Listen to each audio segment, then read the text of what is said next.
got this feeling inside my bones. So what is it that will ultimately drive your outcome in this challenge? Well, I would submit to you that it's not your background, it's not your conditioning, it's not your support system or lack thereof, it's not the adversity in your life, it's not your environment. What will ultimately drive your outcome in this challenge is your decisions.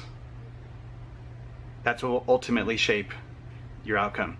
And it's easy to look at other people who have success or have the results you want and think, well, it just comes easy to them, or it must just come natural, or they have good DNA, or they must have a supporting family, or they must not be as busy as I am. It's easy to start making up those excuses why they're successful and we're not, why they have those results and I don't. But every waking moment, you're making 3 decisions that will shape your destiny, that will shape your outcome in this challenge. You're making 3 decisions right now, and I'm going to tell you what those are. Number 1, the first decision you make is what to focus on. We feel what we focus on, and where focus goes, energy flows. So some people choose to focus on the past a lot, past mistakes, past experiences, and that tends to hold you back. Some people focus on the future. That's me. I focus on the future a lot. And it's good. It can draw you towards a vision of what's possible in your life, but it can also leave you feeling inadequate because you're always looking forward to some future change. And some people focus, they live in the moment. And right now, that's what I'm asking you to do, is to focus on this moment and be more aware of what you focus on every moment. Because like I said, what you focus on is what you feel. And where focus goes, energy flows. So for me, I spend very little time focusing on negative things. I let them go so fast. Number 2, the second decision you're making every waking moment is, what does this mean? There's many things that are happening to you throughout your day, throughout your life, and we have the choice of what does it mean? We assign meaning to it.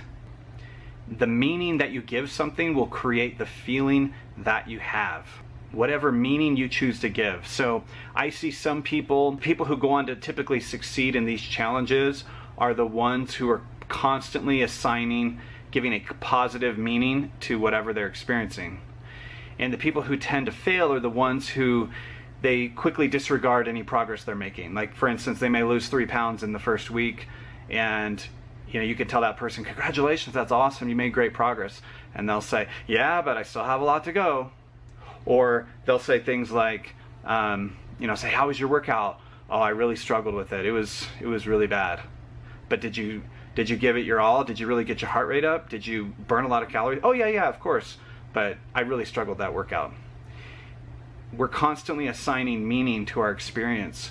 And if you are assigning a negative and painful meaning to whatever you're experiencing, you're more likely to avoid that than to go towards it. So be aware of what meaning you're giving to something, and what you're choosing with your self-talk.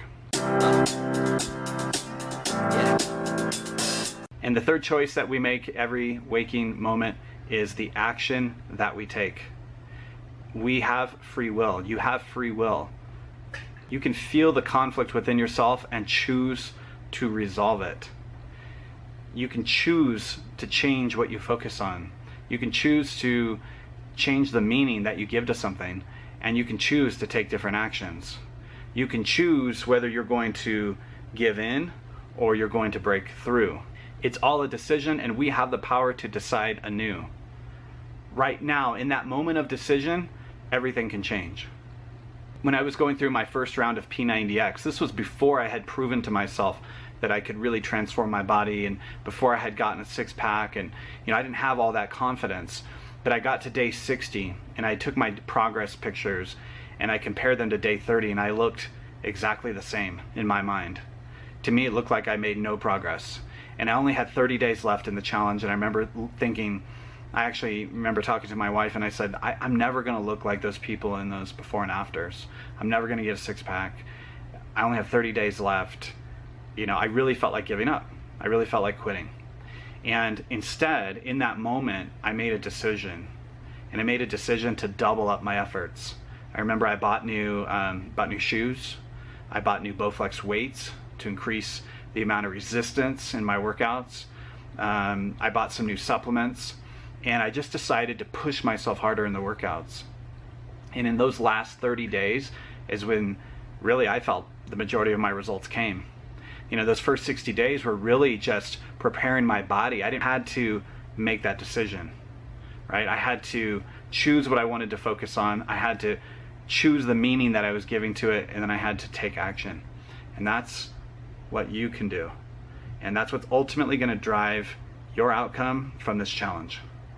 Okay? I hope this was helpful to you, and I hope this gives you something to think about. Every small decision adds up to a big outcome eventually. So work on those decisions. All right, take care. I got this feeling inside my bones.